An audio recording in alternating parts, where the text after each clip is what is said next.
ఆయన్ని సమీపించటం, ఆయన సామీప్యంలోని మాధుర్యాన్ని అనుభవించడం అనేది నువ్వు అవగాహన చేసుకుంటే, సూర్యోదయం కోసమే నేను వేచి ఉన్నాను యేసయ్యా, నీ సన్నిధి కోసం, నీ సహవాసం కోసం నేను ఎదురు చూస్తున్నాను. యేసయ్యా రా, నీతో ఉండాలి, నాకు అవకాశం ఇవ్వు, నాకు స్వేచ్ఛను. నేను చెప్తున్నా, ఇప్పటికి పరిచయం చేస్తూ ఉన్నాను చాలా బిజీగా హడావుడిగా, కానీ నా గుండె కొట్టుకుంటానే ఉంటుంది ఎప్పుడు ఆయన సహవాసం కోసం. ఒంటరిగా ఉండాలి, ఆయనతో కూర్చోవాలి, ఆయనతో మాట్లాడుకోవాలని నా గుండె నిరంతరం కొట్టుకుంటానే ఉంటుంది. కానీ ఏం చేద్దాం, బాధ్యతలు పెరిగినాయి, పని విస్తరిస్తూ ఉంది, దేవుని పని జరుగుతుంది. కానీ తప్పే, నా తప్పే. దేవుని పని ఎంత విస్తరిస్తే అంత దగ్గరికి వెళ్ళాలి, నేను ఆయనకి ఎక్కువ సమీపంలోకి వెళ్ళాలి. కానీ కొన్నిసార్లు నాకు ఈ విస్తరణ నేపథ్యంలో ఈ పనులు నన్ను ఆకర్షిస్తున్నాయి. నువ్వు చేయకపోతే ఇంకెవరు, నువ్వు చేయాలా, నువ్వే ఉండాలా, నువ్వే నువ్వే నువ్వే నువ్వే నువ్వే నువ్వే అనే అదొక శోధన నాకు. అది నా మనసుని నేను బ్యాలెన్స్ చేసుకోవాల్సిన శోధన, నా మనసు నన్ను తప్పుడు త్రోవలకు తీసుకెళ్తున్న శోధన నాకు. అది కాదు, నేను కాదు, నా యేసయ్య చేయాలి అవన్నీ. ఆయన చేయాలా, ఆయన కదిలి ఆయన చేసి ఆయన సక్సెస్ చేయాలా. నేను అవన్నీ జరగాలంటే నేను ఆయన పాదాల దగ్గర ఉండాలి. అది నా ఏడుపు, నా కన్నీళ్ళు. అప్పుడు ఇవి కాదు, ఇంకా పెద్ద పెద్ద పనులు, ఇంకా ఎంత పెద్ద పనులైనా ఆయన ఒక చిటికలో అన్నీ చక్కదిద్దుతాడు.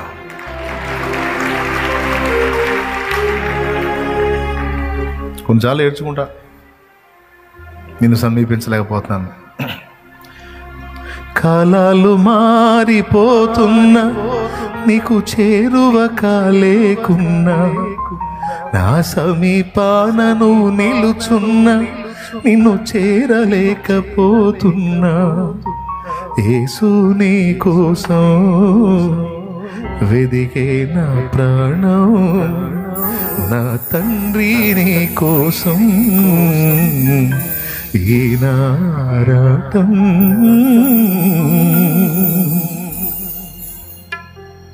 నా హృదయ వాంఛ నా దేవుడు తీర్చును గాక. ఇంతకాదు, ఇంకా ఇంత పనైనా సరే నా దృష్టి ఆయన పాదాలకెళ్ళి ఆయనకెళ్ళే ఉండును గాక. మరి మీ దృష్టి, మా దృష్టి కూడా అంతే అనరే, మరి అంతేనా? తొలకరి కోసం భూతలమంతా ఆశతో చూచినట్లు, నీదు స్పర్శకై నా మనసు మిగులాశతో ఉన్నది. తొలకరి కోసం భూతలమంతా ఆశతో చూచినట్లు, నీదు స్పర్శకై నా మనసు మిగులాశతో ఉన్నది. నా వేదనను బలికాంది, నీపై ఆశ బ్రతికించింది. నా వేదనను నీపై ఆశ బ్రతికించింది. నీవే దుఃఖుంటే నన్ను చేరకుంటే, నీవే చేరకుంటే, నన్ను చేరదీయకుంటే, కడువేదనతో ఉంటాను, కథలా ముగిసిపోతాను. కడువేదనతో ఉంటాను, కథలా ముగిసిపోతాను. యేసు నీ కోసం వెదికే నా ప్రాణం, నా తండ్రి నీ కోసం ఈనారాటం. కాలాలు మారిపోతున్నా, నీకు చేరువ కాలేకున్నా, నా సమీపానను నిలుచున్నా, నిన్ను చేరలేకపోతున్నా. కాలాలు మారిపోతున్నా, నీకు చేరువ కాలేకున్నా, నా సమీపానను నిలుచున్నా, నిన్ను చేరలేకపోతున్నా. యేసు నీ కోసం వెదికే నా ప్రాణం, నా తండ్రి నీ కోసం ఈనారాటం.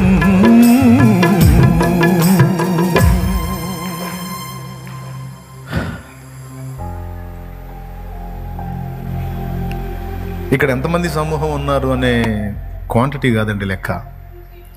ఉన్న వాళ్ళలో నిజంగా దేవుణ్ణి ప్రేమించి దేవునితో కనెక్ట్ అయ్యి దేవుని సన్నిధిని అంతగా పరితపించి ఆశించే క్వాలిటీ కలిగిన వ్యక్తులు ఎంతమంది ఉన్నారన్నదే లెక్క. క్వాంటిటీ ఏముందండి, అంత అన్ని రకాల సరుకు ఉంటుంది.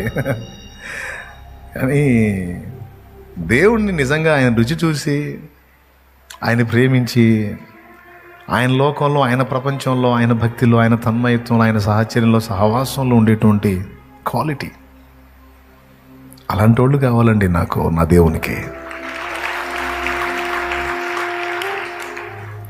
మీరందరూ నజరేయుడగు యేసు నామములో అట్టివారై ఉందురుగాక. మనమందరము నజరేయుడగు యేసుక్రీస్తు నామములో అట్టివారవై ఉందురుగాక. ఓ దైవజనుడు అలాంటి వాడై ఉంటే వాని వల్ల దేవుని పని ఘనంగా జరుగుతుంది. ఓ దైవ సేవకురాలు అట్టిదై ఉంటే ఆమె వల్ల దేవుని పని ఘనంగా జరుగుతుంది. ఒక విశ్వాసి, ఓ పరిచారకుడు అలాంటి వాళ్ళై ఉంటే వాళ్ళు ఇక ఒంటిగా ఉండరు, అనేక ఆత్మల్ని సాధించగలుగుతారు, క్రీస్తు కొరకు జయించగలుగుతారు. Praise the Lord. లాస్ట్ మాట, ఈ హోల్ నైట్ ప్రేయర్కి చివరి మాట. ఇంకెక్కువసేపు చెప్పినాను, మిమ్మల్ని ఇబ్బంది పెట్టను. ప్రేయర్ సమయం ఇస్తాను, మనసారా దేవునితో మాట్లాడుకుంటారు కానీ హ్యాపీగా. మళ్ళీ నా చేతుల కోసం వెతకొద్దు, నేను దొరకాలని ఆశించొద్దు. మీరు కలుసుకోవాలి. ప్రారంభం నుంచి నా తపనదే. మీరు నన్ను కలుసుకోవాలనేది నా ఆశ కాదు, మీరు ఆయన్ని కలుసుకోవాలి.